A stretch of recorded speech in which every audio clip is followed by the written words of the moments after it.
Most aspiring designers never fail because they never even start. And the reason? Fear. What if the only thing standing between you and your dream career as an interior designer isn't your portfolio, your education, or even your experience, but fear? In the book Secrets of the Millionaire Mind by T. Harv Eker, there's a powerful lesson called Wealth File number 16. It says, rich people act in spite of fear, while poor people let fear stop them. And honestly, that applies perfectly to design. Think about it. Most aspiring designers never take the leap because they're scared. Scared they're not ready, scared they'll fail, scared clients won't hire them. But the truth is, fear doesn't just vanish. It doesn't pack its bags and leave one day because you suddenly feel ready. The difference is whether you act in spite of fear or let it run the show. And today I'm going to break this down, share how it completely changed my own design journey, and give you practical tools to help you take bold action towards your dream career, even if you're terrified.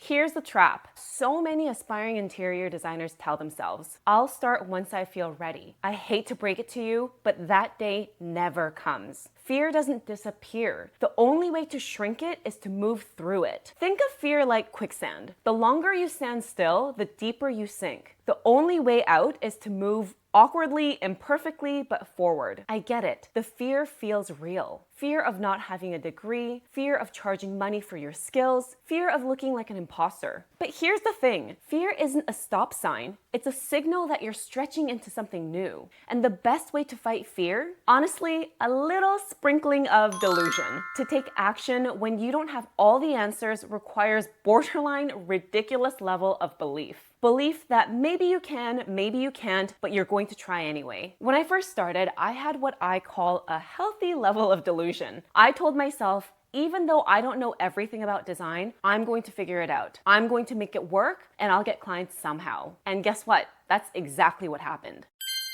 Let's be real. We live in a culture where everyone wants comfort, but if you want to grow, comfort has to die. When I started, I was uncomfortable even saying the words, I'm an interior designer. I was uncomfortable showing my ideas to clients, terrified of presenting them in public. But let me tell you something. Nobody cares as much as you think they do. I literally blocked 100 people on Instagram when I first posted about my business because I was too shy for them to even see my content. And honestly, that was the best decision at the time. If it helps you get out there, block them. Who cares? I didn't want to meet other designers either. I thought, who am I to sit at the same table with them? But I forced myself to show up. And little by little, what felt terrifying at the time became normal. The magic happens outside your bubble. If you want to be a designer, your comfort zone cannot be your home office forever. If this is resonating with you and you're serious about becoming an interior designer, that's exactly what I teach inside my course, step by step without needing a degree. I'll link it below so you can check it out.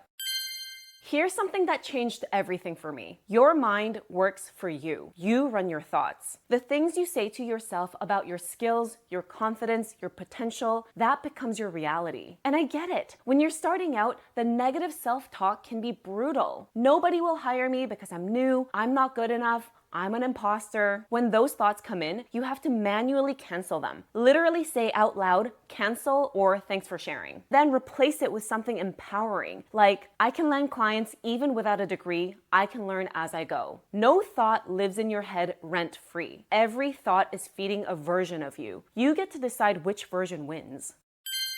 Here's a big one. Nothing has meaning unless you give it meaning. Let's say a client rejects your proposal. That's the situation, period. You don't control that, but you do control the meaning you attach. You could say, I'm not cut out for design, or you could say, perfect, I'm one step closer to finding the client who's right for me. When you start to reframe like this, life starts to feel less like a punishment and more like training. Things stop happening to you and start happening for you.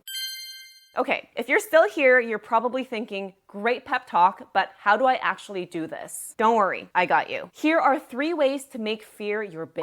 Number 1, list and challenge fears. Write down your 3 biggest fears about becoming a designer. Then ask, What's the worst thing that could happen if this came true? For example, maybe your biggest fear is that a client doesn't hire you. Learn from it and apply it to the next pitch. You messed up on a project? Painful, but those mistakes teach you lessons no course ever will. Fear loses its grip when you plan your response. Number 2, comfort zone expansion. Each week, do one uncomfortable thing that pushes your design career forward. Cold message a realtor, share your work online, quote a higher rate. If it scares you, it's probably the right next step. Number 3, employ power thinking. Watch your thoughts like a hawk.